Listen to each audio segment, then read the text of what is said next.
Can you click on my name, Muhammad Nur Haris, International Class? Yes, thank you. And also Ismail Haris.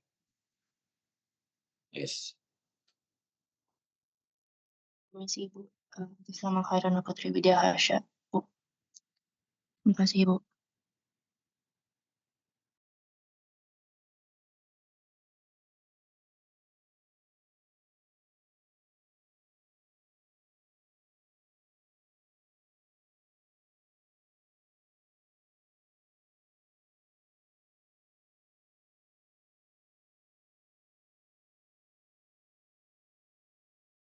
Misi Ibu, atas nama Syarifah tadi kelas D, tidak bisa di-scan soalnya.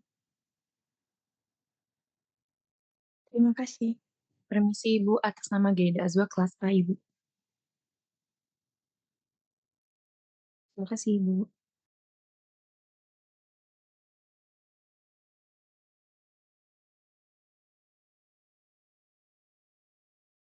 Permisi Ibu, atas nama Ulianti Tampu Bolon kelas C tidak bisa absen Ibu. Permisi Ibu, atas nama Kaila Aftari kelas A Ibu.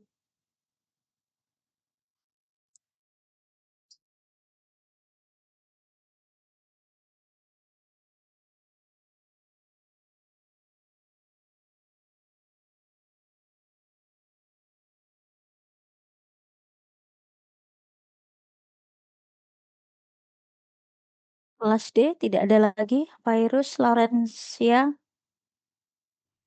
Muhammad Rizky, Permisi, Nabila, Bu. dia, ya. Saya menggunakan satu device, mohon maaf Ibu.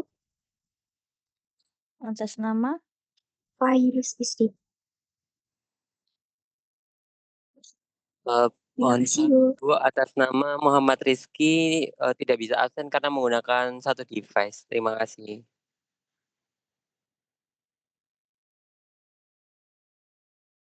Agnes, Nabila, Nadia belum hadir.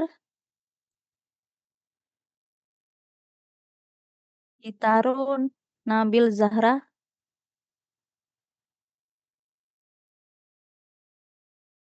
Agnes Dea, Nurhaliza, Weli Satria. Permisi Bu, kelas B atas nama Nurhaliza.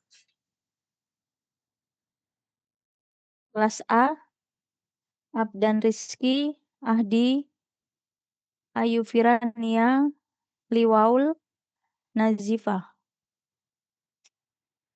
Permisi, Nazifa hadir Bu.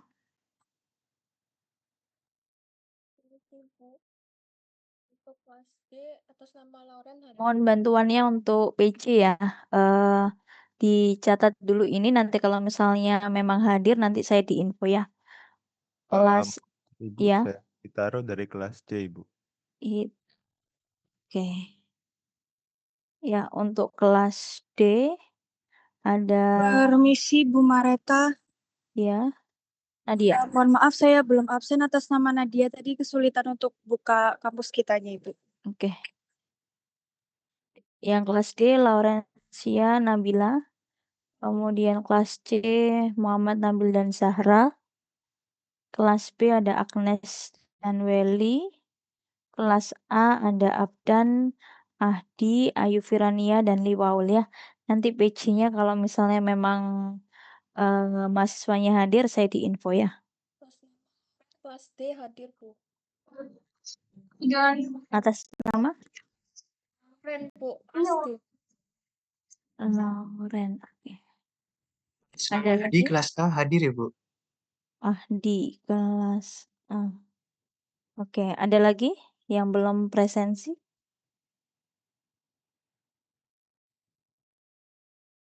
Sudah ya? Oke. Assalamualaikum warahmatullahi wabarakatuh. Selamat malam semuanya di tengah-tengah long weekend ya. Kita akan membahas salah satu topik farmakoterapi yaitu tentang demam tifoid, kemudian ada DHF, kemudian juga difteri. Pada prinsipnya kasus demam tifoid, kemudian difteri gitu ya, DHF banyak terjadi pada anak-anak, namun juga eee, juga bisa terjadi pada dewasa ya. Tapi biasanya kalau difteri ini kebanyakan adalah pada anak-anak. Yang pertama kita bahas adalah demam tifoid ya. Ketika kita bicara tentang demam tifoid, merupakan salah satu infeksi yang disebabkan oleh Salmonella Typhi gitu ya, atau Salmonella Paratyphi A, B, maupun C.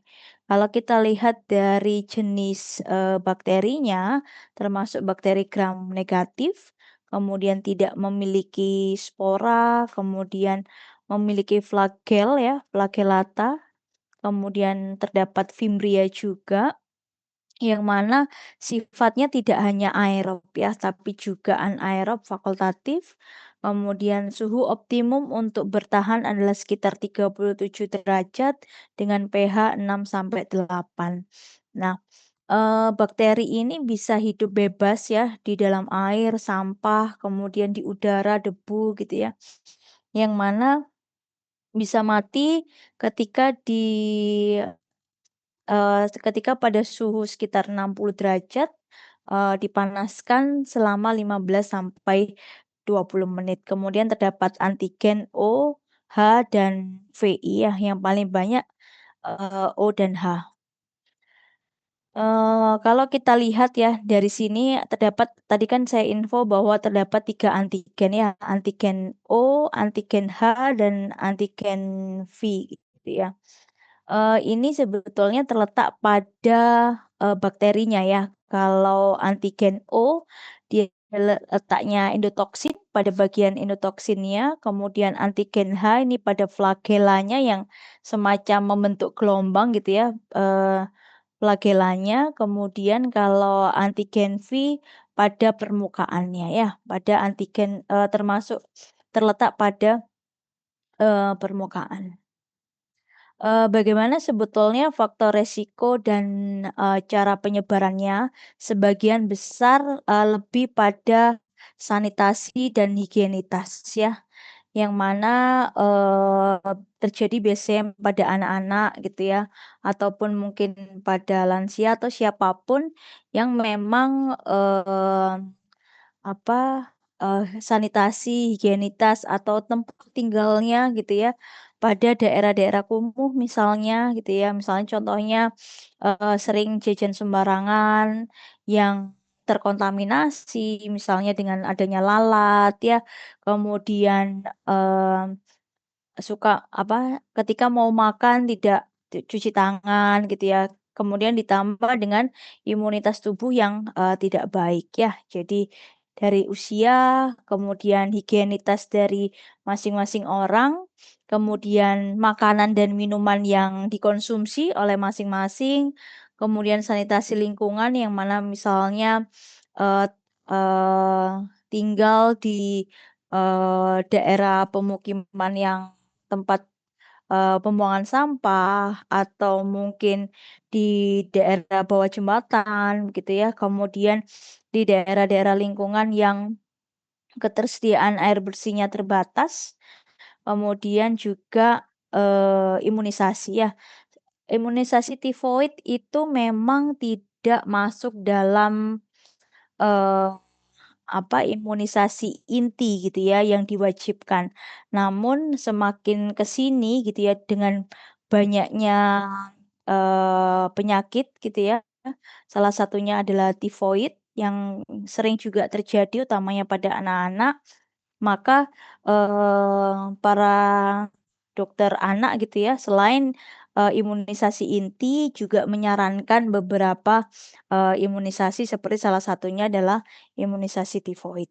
Nah, kemudian terkait, patogenesis ya, jadi tertularnya adalah kebanyakan dari, makanan ya, dari makanan kemudian, masuk ke GI tract ya, melewati lambung, kemudian usus. Lah, inilah nanti yang akan menginvasi ke jaringan limfoid ya.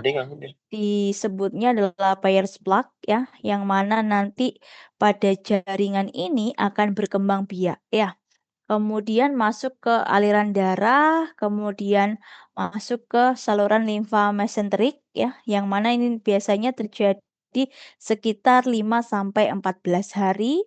Kemudian ditemukan di sel retikuloendotelial hati dan limpa. Biasanya pada pasien demam tifoid terkadang gitu ya, terkadang ada peningkatan OTPT tapi tidak cukup tinggi, tidak berkali-kali lipat seperti misalnya contoh pada pasien sirosis gitu ya. Biasanya kalau misalnya normalnya sekitar 35-40, biasanya pasien-pasien, tifoid ini ada peningkatan mungkin sekitar 42-45 gitu ya, ada sedikit, peningkatan. Kemudian selain itu juga dari sel, retikuloendotelial gitu ya, bakteri ini juga akan dilepas ke sirkulasi sistemik melalui ductus thoracicus ya, kemudian bisa, ke arah mencapai organ-organ yang lain ya. Nah pada saat terjadi, ditemukan di sirkulasi sistemik maka ada beberapa simptom yang biasanya terjadi pada pasien demam tifoid. Antara lain demam, mual, bahkan terkadang sampai muntah, terus kemudian nyeri abdomen ya pada bagian perut, kemudian terkadang juga mengalami, diare gitu ya. Nah, ketika memang sudah ditemukan di sirkulasi sistemik ya, kemudian muncul beberapa manifestasi klinik gitu ya, dengan gejala yang ada gitu ya, pasien kemungkinan besar, terdiagnosa, demam tifoid, kemudian juga bisa melalui beberapa pemeriksaan ya. Suspek tifoid ketika ada demam 3 hari, kemudian ada gangguan GI tract, mual gitu ya, bahkan sampai muntah, kemudian nyeri abdomen ya, kemudian juga, eee, apakah ini spesifik? Sebetulnya tidak ya, karena ada, difference diagnosis yang lain yang hampir mirip, DHF, malaria, hepatitis A, tapi biasanya ada hasil lab ya, seperti, Widal. Meskipun kita tahu bahwa Widal itu tidak spesifik, tapi masih menjadi, alat untuk menentukan apakah pasien manifestasi atau keluhan yang dialami oleh pasien ini mengarah ke demam tifoid atau bukan. Ya, jadi, bisa leukopeni, trombositopeni gitu ya, anemia kalau kita lihat dari, tes darah lengkap, kemudian, deteksi bisa dilakukan dari pemeriksaan IgM atau IgG ya kalau, memungkinkan, tapi biasanya juga, jarang ya, dokter akan memeriksa ini. Yang paling sering adalah dari tes, Widalnya ya. Dari tes Widalnya kalau, 1/80 itu masih negatif ya, tapi kalau udah kalau 1/160 itu, positif lemah gitu ya, kalau di atas 1/320, eee, termasuk tegak gitu ya, positif, demam tifoid ya. Apakah ini sering dilakukan? Mungkin hampir tidak pernah ya kalau untuk demam tifoid ya, untuk dilakukan kultur dari darah, urin, cairan empedu ini sangat jarang sekali dilakukan. Kemudian pemeriksaan penunjang biasanya SGOT, SGPT, biasanya ini jadi satu dengan tes darah lengkap, kimia klinik ya. Jadi terdapat sedikit peningkatan dari, OTPT. Kemudian gejala klinisnya ini yang paling sering ya, kecuali ini ya, jadi demam, gangguan saluran cerna, ini biasanya yang paling sering terjadi. Kemudian kalau gangguan kesadaran untuk case-case, demam tifoid yang, pada umumnya itu sangat jarang sekali terjadi, kalaupun terjadi gitu ya, biasanya mungkin late diagnosis ya, kemudian udah sampai ke arah penurunan kesadaran, memberat sampai ada kondisi delirium ya. Kemudian hepatosplenomegali, peningkatan OTPT menunjukkan bahwa ada invasi bakteri tifoid di hepar dan limpa. Kemudian, bradikardi relatif ya, biasanya ada rose spot di abdomen bagian atas. Klasifikasi demam tifoid ya, jadi ada complicated, kemudian ada acute non-complicated ya, kemudian beberapa ke arah tifoid encephalopathy, bisa juga ke arah shock sepsis, bahkan ada kondisi perdarahan dan, peritonitis ya. Ini kalau yang biasanya demam tinggi berkepanjangan 5 hari gitu ya, 5 hari, naik turun dengan pemberian parasetamol, kemudian terdapat, gangguan saluran cerna, bisa, mual, muntah, konstipasi, atau bahkan diare, tapi yang paling sering adalah diare, kemudian sakit kepala, malaise maupun, anoreksia ya. Terus kemudian kalau yang complicated, biasanya hanya sekitar 10% pasien-pasien tifoid itu mengalami komplikasi, kemudian gangguan saluran cernanya meningkat, terkadang bisa ke arah, hematemesis, melena gitu ya. Kemudian untuk GI tract, terkadang ke arah perforasi, usus atau peritonitis. Tata laksananya seperti apa? Yang pasti, tirah baring gitu ya, jadi pemberian, cairan cukup ya, kemudian, pemberian nutrisi, dengan diet rendah, eee, glukosa gitu ya, untuk mencegah perdarahan dan perforasi. Kemudian, selain itu juga ada terapi simptomatik ya, antiemetik, antipiretik, kemudian vitamin ya, itu diberikan. Selain itu juga, cairan ya, tujuannya untuk mencegah atau menangani dehidrasi yang biasanya terjadi pada pasien demam tifoid juga. Jadi dilihat dulu jenis, dehidrasinya ya, ringan, sedang, atau berat, kemudian disesuaikan dengan kebutuhan, rehidrasinya. Untuk jenis antibiotik, yang digunakan memang, ada beberapa macam pilihan ya. Namun lini pertamanya adalah chloramphenicol, kemudian penisilin dan, cotrimoxazole ya. Jadi dan waktunya ini memang, harus sesuai gitu ya, misalkan diberikan 10 hari, 14 hari, maka memang harus diberikan sesuai dengan harinya. Kemudian, chloramphenicol ini kalau kita lihat secara evidence base memang paling baik adalah, chloramphenicol ya, efektif, kemudian memiliki sensitivitas yang cukup tinggi gitu ya. Kemudian, namun tidak bisa diberikan jika leukositnya kurang dari 2.000, tapi juga sangat jarang terjadi pada pasien, demam tifoid ya. Kemudian, dosis nanti bisa dibaca sendiri, tidak perlu dihafal gitu ya. Kemudian ampicillin, amoxicillin, golongan, penisilin dengan dosis, sehari sekitar 3 sampai 4 gram ya, biasanya terbagi menjadi, 3 kali pemberian gitu ya, 3 kali 1000 miligram gitu biasanya. Kemudian kalau, pasien-pasien yang, mendapatkan ampicillin kemudian kan diberikannya selama 14 hari ya. Dalam waktu 14 hari itu kan tidak mungkin pasien menjalani rawat inap terus-menerus gitu ya. Biasanya hanya 3 sampai 5 hari, menjalani rawat inap ketika memang,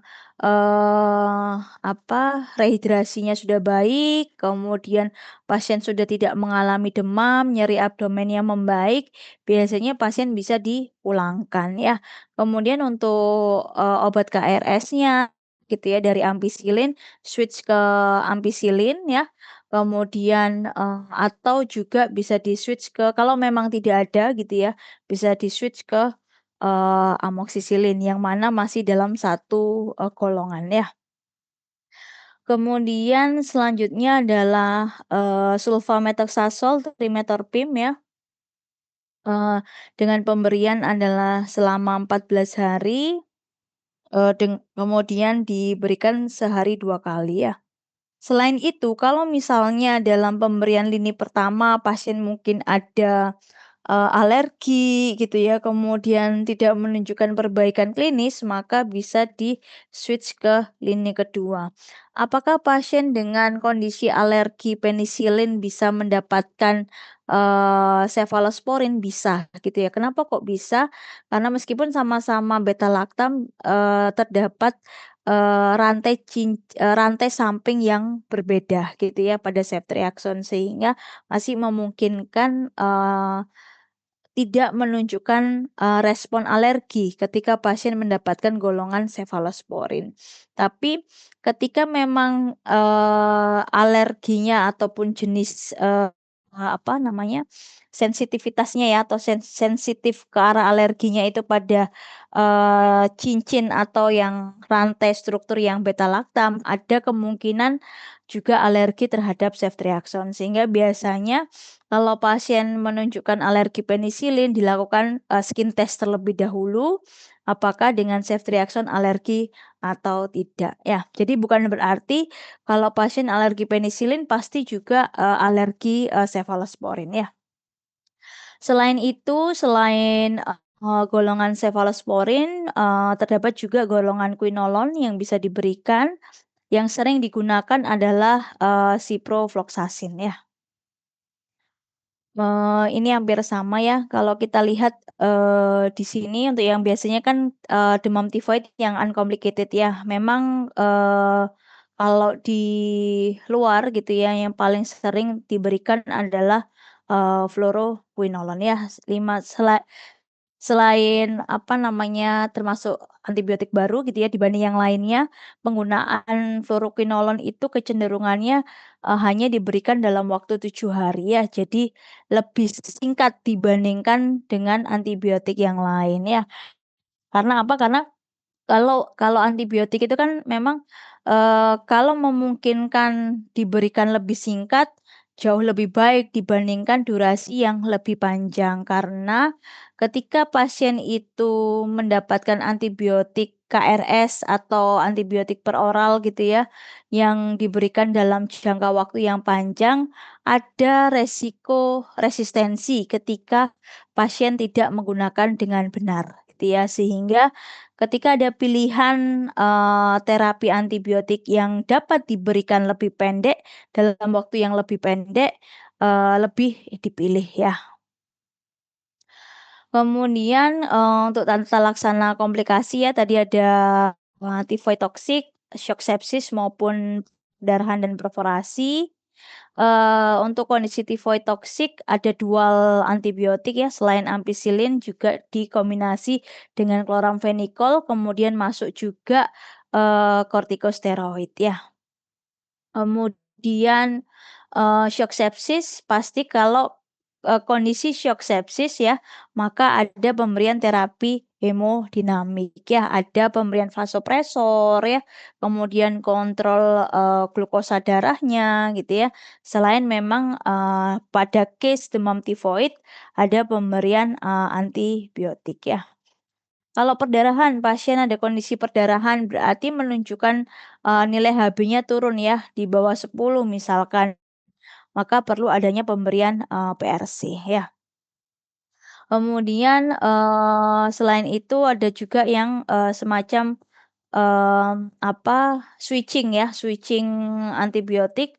Jadi dari first line terapi, kemudian mengikuti, step down ya, dengan antibiotik yang sama atau beda golongan gitu ya, masih dalam satu golongan, beda nama antibiotik masih dalam satu, golongan, namun memiliki, eee, bioavailabilitas yang lebih, rendah gitu ya. Ceftriaxone, Cefixim meskipun bioavailabilitasnya lebih rendah, tapi masih di atas, MIC ya. Azithromycin, Cipro ke Cipro maupun ofloxacin ke ofloxacin. Loh ini kan sama gitu ya, tapi, kemungkinan bioavailabilitasnya lebih rendah pasti dibandingkan yang diberikan secara, intravena. Kemudian untuk tata laksana komplikasi ya, ini yang kondisi severe typhoid fever gitu ya, tadi sudah saya sampaikan bahwa pemberian, fluoroquinolone tapi di sini diberikan karena kondisi severe typhoid 10 sampai 14 hari ya. Tapi kalau ternyata ada multi drug, resisten gitu ya, atau quinolone resisten ya, di sini kalau quinolone resisten maka tidak diberikan, quinolone ya, yang diberikan adalah, ceftriaxone atau cefotaxime ya, golongan, cephalosporin ya. Kemudian ada kemungkinan potensi meningitis ya, maka perlu dilakukan, pemeriksaan, dilakukan lumba fungsi, kemudian kultur dari cairan cerebrospinalnya seperti apa, kemudian kalau memang positif maka perlu, pemberian dexamethasone ya, tujuannya adalah untuk menurunkan tekanan intracranial ya. Kemudian yang MDR ya, MDR tivoid maupun yang karier ya. Jadi kalau MDR, maka pemberiannya adalah golongan, quinolone ya, cefixime bisa diberikan atau ini golongan quinolone, cipro, ofloxacin dan, eee macrolide ya, azithromycin. Kemudian sedangkan untuk kondisi yang karier ya, kronik karier ada sulfamethoxazole trimetherpim ya. Kalau karier ini, durasinya sangat panjang ya, paling rendah adalah sekitar 4 minggu. Itu pemberian sulfamethoxazole trimetherpim atau golongan penisilin, amoxicillin, ampicillin ya, kemudian, eee, golongan quinolone, norfloxacin ataupun ciprofloxacin ya. Tapi ini biasanya sangat jarang untuk kondisi kronik karier ya.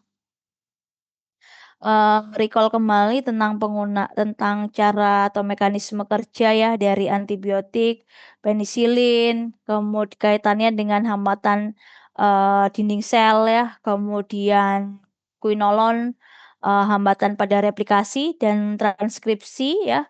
Kemudian di sini juga ada chloramphenicol ya, pada subunit 50S maupun yang, sulfamethoxazole trimetherpim ya, memblok, atau menghambat metabolit ya, metabolisme. Ini nanti bisa dibaca sendiri ya, ini dari masing-masing antibiotik. Oh, chloramphenicol gitu ya, mekanismenya menghambat sintesis protein, kemudian ESO-nya cukup, rendah ya, kurang dari 1%, kemudian beberapa interaksi sehingga perlu diperhatikan ketika pasien mendapatkan chloramphenicol dengan obat-obat, lain gitu ya, apakah memang ada interaksi, kemudian interaksinya pada level mana ya. Bioavailabilitasnya cukup baik ya, sekitar 80%, kemudian, ini menembus plasenta, kemudian ASI gitu ya, dengan protein binding-nya, hanya, 60% ya. Metabolisme paling besar di hepar dengan, fase 2 ya, glukuronidasi, kemudian, untuk ekskresinya dengan T-setengahnya cukup singkat ya, 1,6 sampai 3,3 ya. Jadi kalau di Indonesia, kalau kita bicara tentang efektivitasnya maka memang chloramphenicol paling baik ya untuk, case demam tifoid ya. Tapi memang, semakin ke sini gitu ya, efektivitasnya baik, tapi kejadian resistensinya itu juga cukup, tinggi gitu ya. Maka, biasanya apalagi kalau di luar negeri ya, di luar negeri memang chloramphenicol sudah ditinggalkan ya. Jadi nggak banyak, kalau di Indonesia masih penggunaan chloramphenicol atau biasanya ceftriaxone. Yang kedua adalah ampicillin, golongan penisilin, termasuk spektrum luas gitu ya, aktif melawan bakteri gram positif dan, negatif. Kemudian, lebih efektif memang diberikan secara intravena ya, dan, eee, ampicillin ini lebih hidrofil ya dibandingkan amoxicillin, sehingga, lebih mudah untuk, transport menembus porin dari, bakteri ya. Tapi ini cukup, aman dan, eee, banyak digunakan ketika ditemukan adanya, kasus resistensi terhadap chloramphenicol ya. Dan ini aman untuk anak-anak dan ibu hamil ya, bisa diberikan. Kemudian ya, tapi semakin ke sini kasus resistensi kan semakin besar ya, semakin banyak, utamanya untuk golongan-golongan penisilin, golongan-golongan cephalosporin, sehingga ketika memang pasien itu ada kondisi demam tifoid, tegak gitu ya, tegak demam tifoid, apakah perlu dilakukan kultur? Sebetulnya tidak perlu gitu ya, yang perlu dilakukan adalah review. Sehingga ketika pasien mendapatkan misalnya contohnya ampicillin gitu ya, tetap diberikan, kemudian dilakukan follow up ya, per minimal 48 jam. Sudah ada perbaikan nggak? Kalau memang sudah ada perbaikan berarti, secara dapat diduga bahwa ampicillin atau amoxicillin pada pasien ini masih cukup sensitif ya. Ini sama, ini amoxicillin tidak bisa dibaca. Kemudian selanjutnya adalah cotrimoxazole ya. Ini adalah sulfamethoxazole dan trimethoprim ya. Kemudian banyak interaksi dengan golongan antifungi azol. Kemudian protein binding-nya cukup rendah gitu ya, cukup rendah. Kemudian mulai juga digunakan ketika ada resistensi dengan chloramphenicol ya. Ini ciprofloxacin, golongan quinolone, hambatan pada DNA kirase. Kemudian golongan quinolone ini tidak boleh diberikan pada anak-anak dan ibu hamil ya. Padahal kalau demam tifoid gitu ya, itu kan kebanyakan, bukan semuanya ya, kebanyakan adalah pada anak-anak ya, sehingga tidak boleh diberikan golongan quinolone ya.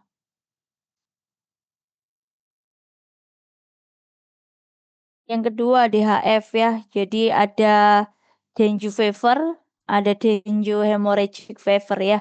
Bedanya adalah pada tahap manifestasi klinisnya. Kalau DHF ada kondisi hemorrhage di sana ya. Jadi penyakit infeksi yang ditularkan oleh nyamuk, dia sebagai vektornya yang terinfeksi oleh virus dengue ya. Manifestasi klinisnya demam pasti, kemudian nyeri otot, kemudian ada kondisi nyeri sendi disertai dengan leukopenia gitu ya. Kemudian ruam, limfadenopati lah. Kalau yang karena hemorrhagic gitu ya, hemorrhage, maka ada hemorrhagic di sini ya. Jadi ada manifestasi perdarahan seperti apa? Seperti mimisan ya, kemudian atau mungkin melena, ada peteki. Jadi peteki itu kalau pada kulit gitu ya, muncul seperti bintik-bintik kemerahan gitu ya pada kulit ya. Kemudian bisa dilihat dari jumlah trombositnya, kalau DHF jumlah trombosit sudah kurang dari 100, kalau dengue fever masih kurang dari 150. Jadi ibaratnya itu DHF ini kondisi severe-nya dari dengue fever ya. Kemudian bagaimana patofisiologi dan manifestasi klinis dari DHF ya. Ada infeksi virus dengan vektornya nyamuk, kemudian virus itu tadi akan masuk ke tubuh manusia ya, ke host-nya. Kemudian virus akan beredar atau berada pada sirkulasi sistemik ya, kemudian pasti akan ditangkap oleh makrofag ya. Makrofag ini akan menjadi APC, antigen presenting cell, kemudian mengaktifasi sel helper, T sitotoksis ya, CD8 sebagai respon imun seluler terhadap adanya virus dengue ya.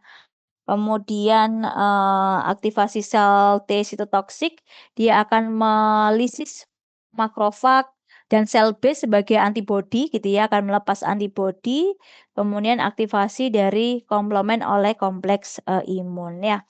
Akibatnya apa? Ada kondisi disfungsi sel endotel. Kalau memang, sudah menginfeksi gitu ya, disfungsi sel endotel, kemudian akan menyebabkan kalau endotelnya, mengalami gangguan gitu ya, terjadi peningkatan permeabilitas pembuluh darah. Ya, akhirnya apa? Ya, ada ekstravasasi cairan itu ya, jadi terjadi peningkatan hematokrit ya. Kemudian pada sumsum tulang, penurunan hemopoiesis, terjadi trombositopenia, makanya paling sering dilihat berapa trombositnya menurun kah gitu ya.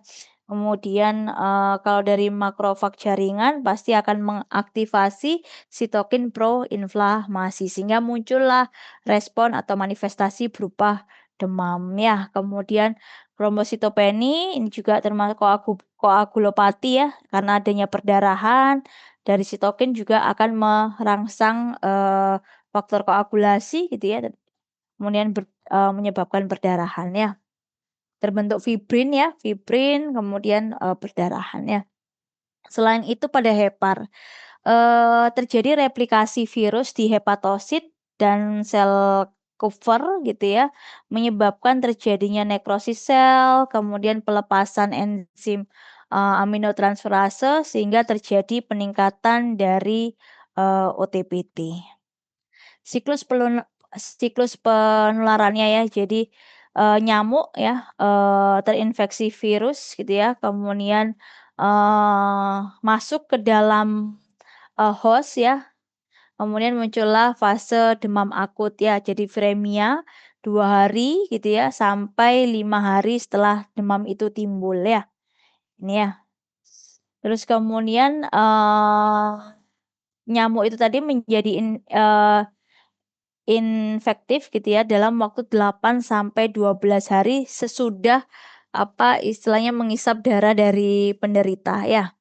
Setelah masa inkubasi pada manusia selama 2 sampai 14 hari ya, rata-ratanya dalam 6 hari, baru timbul gejala awal secara mendadak ya, tiba-tiba demam, pusing gitu ya, mialgia, hilang nafsu makan gitu ya, kemudian viremia ini biasanya muncul pada saat atau sebelum gejala awal penyakit sampai kurang lebih selama 5 hari ya.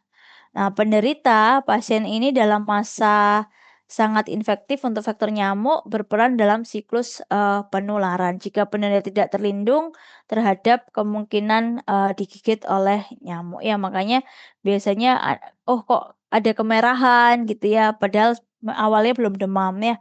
Kemudian muncullah, demamnya. Biasanya kita bisa melihat dari ini ya, dari fase pelana kuda biasanya disebutnya ya. Jadi awal mula tiba-tiba demam tinggi ya, tiba-tiba demam tinggi di awal-awal 40, biasanya sampai 40 ya. Kemudian kadang, sampai mengigau gitu ya. Kemudian, ini adalah potensi dari dehidrasi ya. Jadi pada saat-saat inilah ya terkadang itu muncul gangguan neurologis ya. Kemudian, jadi febrile ya.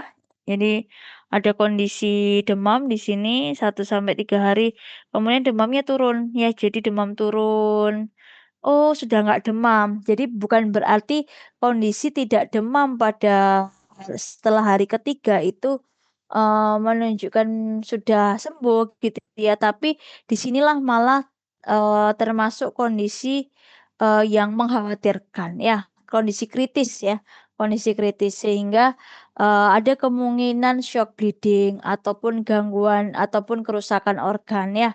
Di sini. Jadi kalau kita lihat dari laboratoriumnya gitu ya, awal ini ya, jadi hematokrit. Jadi kalau kita lihat ini hematokrit ya, yang ini plateletnya awal awal mula kan normal gitu ya misalnya, pada hari ini turun. Nah, ketika platelet ini pada hari ini semakin lama semakin turun, ini yang perlu dikhawatirkan, pasien tidak diperbolehkan untuk pulang.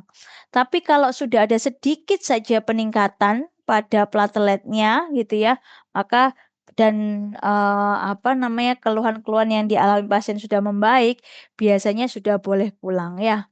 Jadi kalau masih turun gitu ya, itu belum boleh pulang. Jadi kalau udah sedikit aja naik, baru pasiennya biasanya boleh pulang ya. Jadi di sini, ini fase khawatirnya ya. Kemudian selanjutnya adalah fase, recovery ya, yang mana, eee, apa namanya, cairannya tercukupi, terjadi peningkatan dari platelet ya, kemudian IgM, IgG ya. Jadi biasanya memang rentan mengalami hipervolemia ya, kalau di awal-awal ini, terapi rehidrasinya itu diberikan secara berlebihan ya.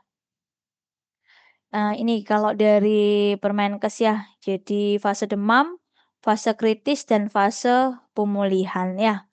Demam biasanya 2 sampai 7 hari, kemudian, pada 3 hari awal ya, terjadi ini, perembasan plasma berlangsung 24 sampai 48 jam ya, ini adalah fase kritis, kemudian fase selanjutnya adalah fase recovery. Inilah yang perlu menjadi perhatian ya, jadi bukan berarti kalau demam, biasanya kan sudah nggak demam kok, udah nggak apa-apa, tapi ini hari keberapa harus tahu, oh dari hari demam ini adalah hari ketiga misalnya, hari keempat. Lah ini yang perlu di khawatirkan gitu ya, harus dicek berapa nilai trombositnya. Apakah ada kemungkinan terjadi, apa namanya, bleeding gitu ya, terjadi bleeding ditandai dengan penurunan, trombosit ya, trombositopeni. Trombositnya semakin hari kok semakin turun, ini yang perlu dikhawatirkan sehingga biasanya harus, dirawat gitu ya, sampai nanti trombositnya mulai, meningkat ya.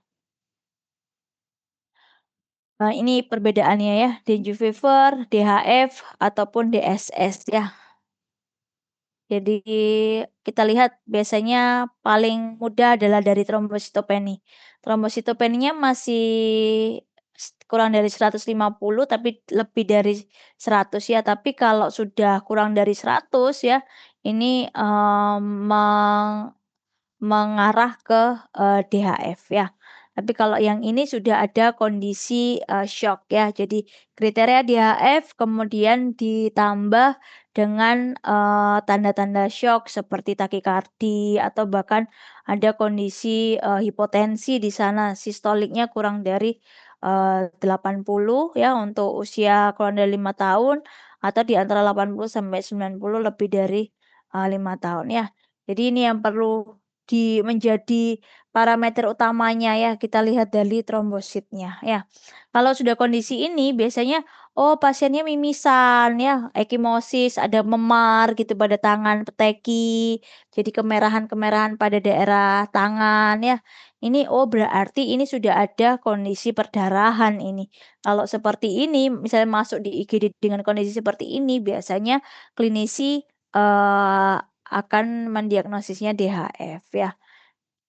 Kemudian dicek dari nilai trombositnya memang kurang dari 100. Nah, kurang dari 100 misalnya hari ini 80 gitu ya. Besok dicek lagi masih 60, kemudian 50 gitu ya. Kemudian hari selanjutnya sudah terjadi peningkatan ke 60. Biasanya kalau sudah sedikit saja meningkat, pasiennya boleh KRS ya. Kemudian warning sign, muntah, terus-menerus persisten, nyeri tekan gitu ya, kemudian ini ya, kalau perdarahan ini ke arah DHF ya. Jadi bisa dilihat dari kadar hematokrit maupun dari, trombositnya ya. Penata laksanaan gitu ya dari DHF, kalau terjadi perdarahan berat, HB-nya turun gitu ya, maka perlu adanya transfusi PRC, kemudian pasien-pasien DHF juga atau dengue fever kan pasti terjadi peningkatan, suhu ataupun mengalami nyeri ya, nyeri abdomen, itu penggunaan analgesik, antipiretik. Kemudian dilihat, nilai kalsium ya, suplemen kalsium. Kemudian kalau mengarah juga ke kondisi asidosis ya, maka perlu mendapatkan natrium bikarbonat ya. Nah ini ya, penata laksanaan terapi cairannya dengan isotonik, diberikan pada kondisi akut, transfusi trombosit memang, tidak dianjurkan ya, kecuali pada dewasa dengan hipertensi, kemudian trombositopeninya yang cukup parah ya, kurang dari 10.000. Ini wajib pemberian, transfusi trombosit, tapi kalau tidak, maka nggak perlu adanya pemberian transfusi trombosit ya. Terapi cairan yang paling penting gitu ya, biasanya adalah pemberian, cairan isotonik ya. Dihitung gitu ya, jadi cairan awal NaCl ya, kemudian dilihat tanda vitalnya ada perbaikan atau tidak gitu ya. Kemudian kalau ada perbaikan udah tidak gelisah, kemudian nadinya membaik, tekanan darahnya stabil, diuresisnya itu, cukup ya. Kemudian, biasanya tetesannya dikurangi ya, biasanya kan tetesannya cukup cepat ya.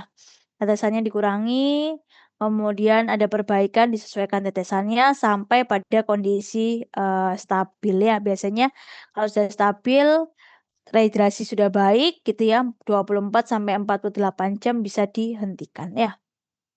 Perbedaan dari larutan kristaloid dan koloid ya, ini perbedaannya. Biasanya memang, di awal yang diberikan adalah, cairan kristaloid ya. Kalau kristaloid yang diberikan membutuhkan volume yang lebih besar gitu ya untuk menghasilkan, efektivitas yang sebanding dan karena volumenya besar ya, ada kecenderungan pasien mengalami hipervolemia ya. Tapi kalau yang koloid ini kan ada kondisi osmotik ya, aktivitas osmotik sehingga, cairan ini lebih, stay gitu ya, stay lebih lama pada ruang intravaskular ya. Kalau intravaskular berarti ekstraseluler ya. Jadi di dalam, pembuluh darah itu berarti di luar seluler, di luar sel gitu ya. Mudahnya seperti itu.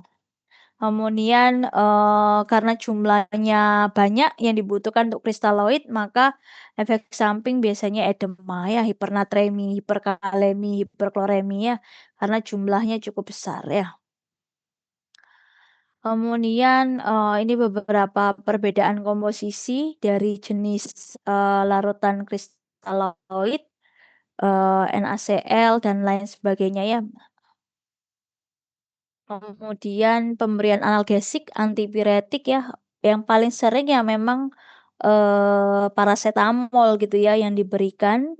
Kemudian untuk apakah pasien-pasien dengan, DHF itu memerlukan, apa namanya, memerlukan kortikosteroid gitu ya. Jadi nggak perlu ya, kenapa, kalau dilihat ataupun dari beberapa jurnal atau guideline gitu ya, pasien, DHF kalau masuk ke fase shock gitu ya, fase yang bleeding tadi itu tidak memerlukan pemberian, kortikosteroid karena, ikatan obat protein kortikosteroid itu cukup besar ya.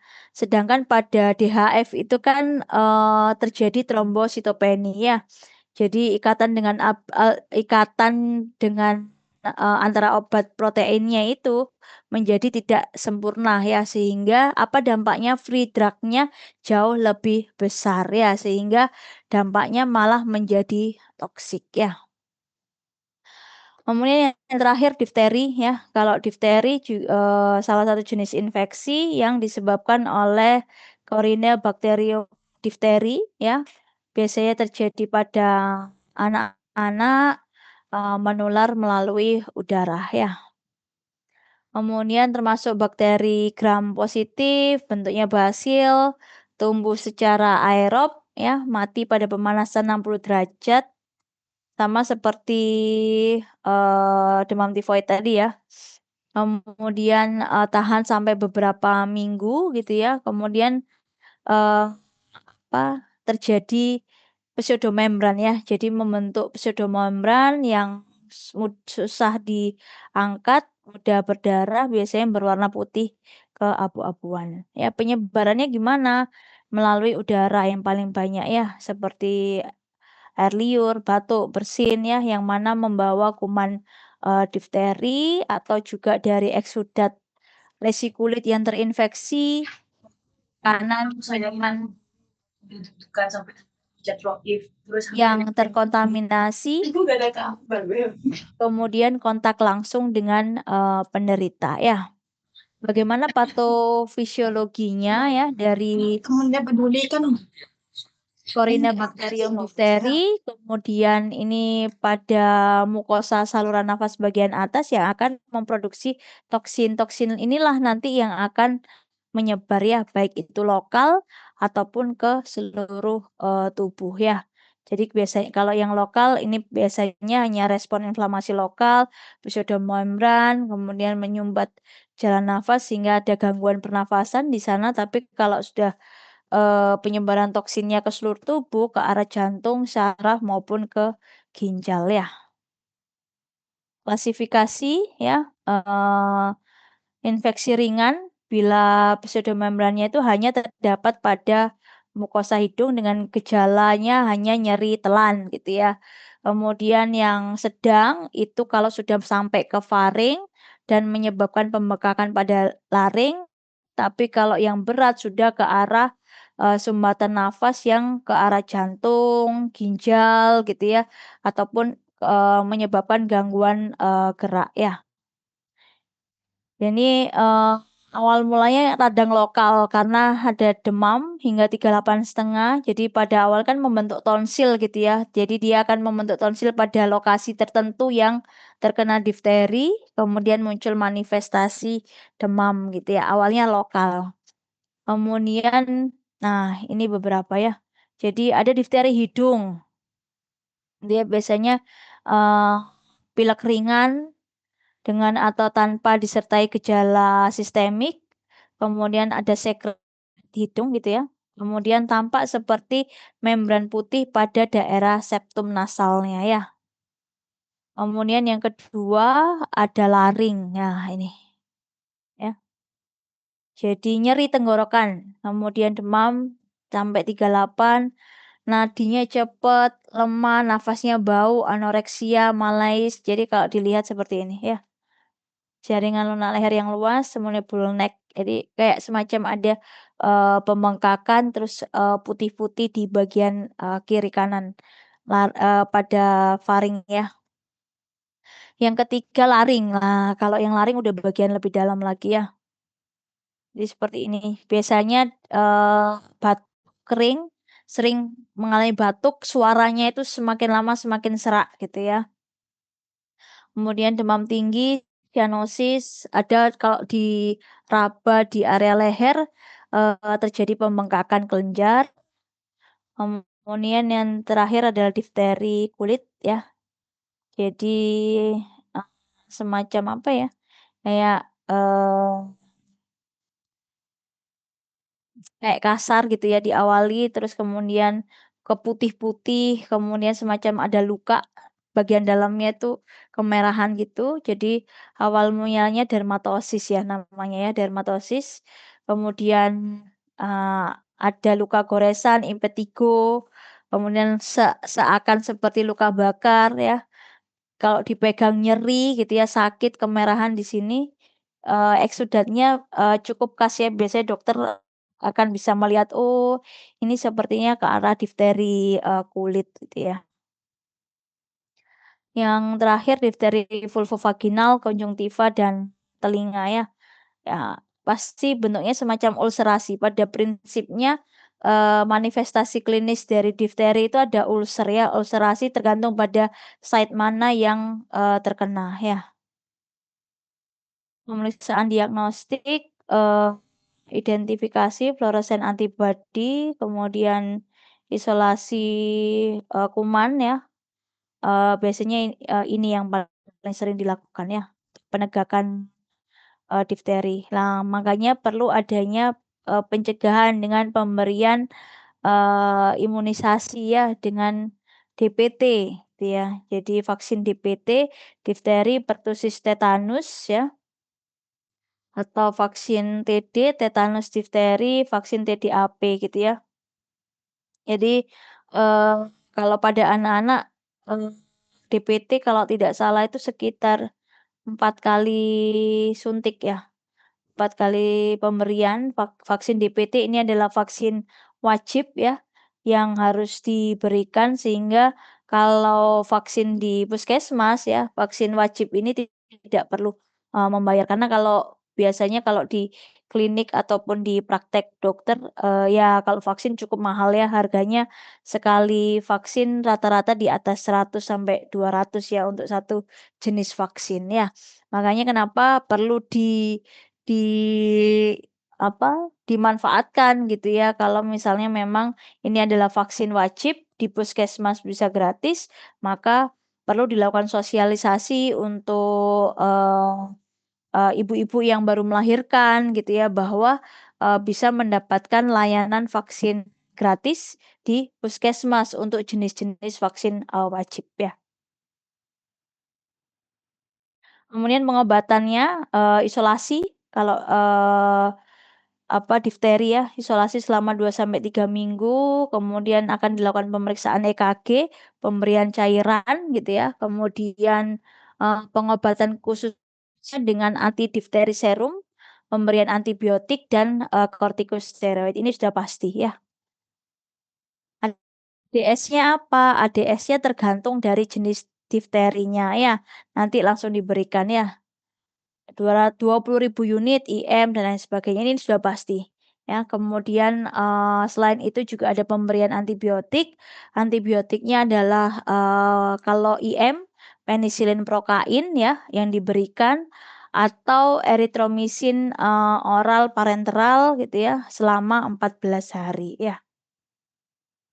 Oke, dari sini ada pertanyaan untuk kasus ini? Saya kirim filenya dulu ya.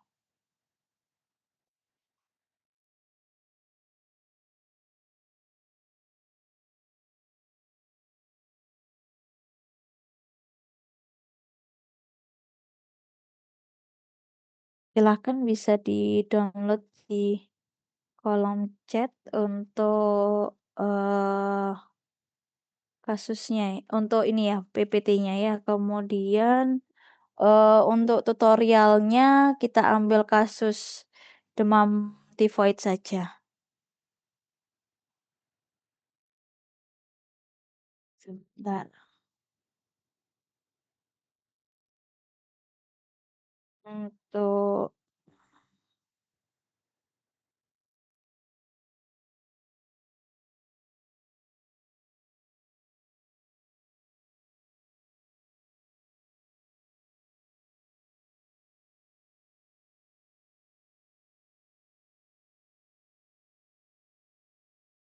silahkan bisa di-download ya untuk soal tutorialnya cukup mudah gitu ya karena kalau semacam difteri, kemudian demam tifoid ataupun DHF, terapinya cukup, simpel gitu ya, pemberian antibiotiknya juga, tidak terlalu bervariasi gitu ya dan tidak perlu adanya melakukan kultur gitu ya. Jadi antibiotik itu yang diberikan ya, nanti tinggal di-follow up dan durasinya memang sudah, ditentukan di awal ya, berapa hari penggunaannya. Dari sini ada pertanyaan?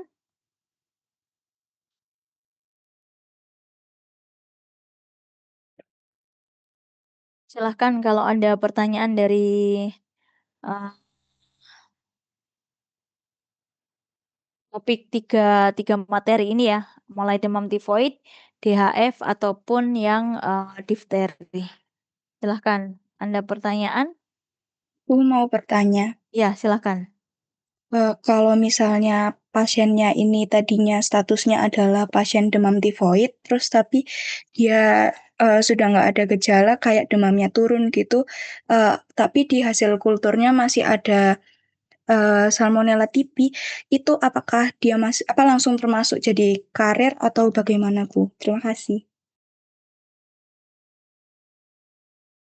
Kalau pasiennya itu sudah tidak demam gitu ya, tapi di hasil kulturnya masih menunjukkan, salmonella gitu ya? Iya, Bu. Oke. Jadi kalau pasiennya biasanya kita akan terapi yang diberikan oleh dokter itu di diberikan dalam waktu tertentu ya, jadi harus sesuai dulu. Nanti kita bisa melihat, sudah berapa hari obat itu diberikan ya. Jadi misalnya contohnya, mau menggunakan yang misalnya contohnya ampicillin gitu ya, maka dalam 14 hari itu berikan ya, dalam 14 hari diberikan. Kemudian nanti, apakah dilakukan pemeriksaan kultur lagi? Biasanya enggak. Kalau pasien itu, dalam 14 hari kondisinya sudah membaik dan, seperti, sudah sembuh ibaratnya ya, tidak ada manifestasi klinis yang muncul lagi, ya dapat dikatakan pasien itu, sembuh gitu ya. Jadi kalau karier gimana, ya biasanya kalau, kemungkinan dia ada mengalami lagi gitu ya dalam beberapa bulan kemudian, itu pasiennya memang mengalami demam tifoid lagi, kemudian ketika dilakukan, penggalian informasi, tidak ada yang mengarah, ke misalnya, "Oh makannya baik, tidak pernah jajan sembarangan," dan sebagainya, misalkan seperti itu gitu ya. Nah, itu ada kemungkinan, karier biasanya dilakukan kultur kalau seperti itu, ya. Baik, Bu, terima kasih. Ada pertanyaan? Silahkan kalau ada pertanyaan lagi.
Ada lagi yang mau bertanya?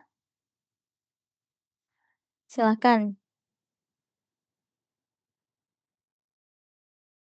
Tidak ada pertanyaan lagi. Jadi kalau misalnya pasien itu dalam waktu 2 tahun gitu ya, eee, mengalami tifoid gitu ya sekarang. Kemudian, pasien ini, tidak mengalami lagi dalam waktu 2 tahun, itu dapat dikatakan pasien itu sembuh gitu ya. Jadi terlepas memang harus juga konseling atau diberikan informasi apa saja sih yang menyebabkan penularan atau bisa mengalami, demam tifoid gitu ya, itu disampaikan juga ya. Tapi bisa juga pasien, karier, jadi simptomnya itu sudah, hilang gitu ya, jadi recover gitu ya dari kondisi demamnya, tapi pasien ini masih membawa bakteri tersebut gitu ya, ibarat itu dikatakan sebagai karier. Tapi kalau dalam waktu 2 tahun itu pasien tidak mengalami kondisi ini lagi, maka dikatakan, sembuh ya. Ayo silakan, ada pertanyaan?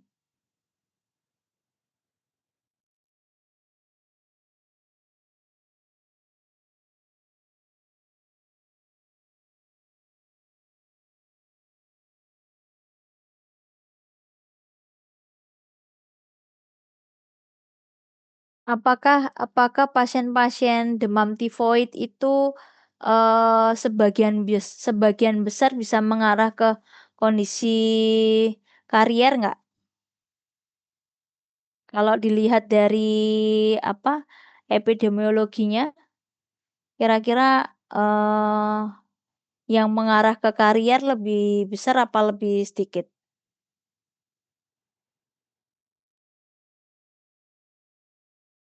Ayo,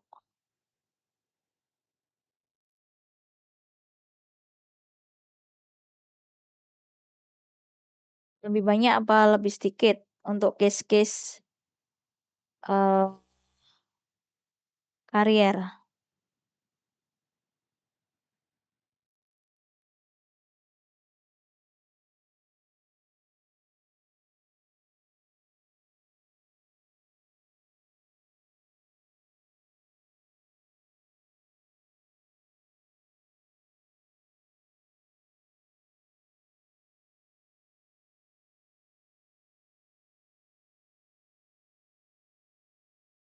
Mana? Case-nya cukup sedikit ya kalau pasien-pasien yang, mengarah ke karier ya. Jadi hanya sekitar 2-5% itu mengarah ke karier ya. Nah, tapi bahayanya adalah ketika pasien karier, dia itu karier gitu ya, berarti kan tidak ada kondisi manifestasi klinis yang, terjadi, yang dialami gitu ya.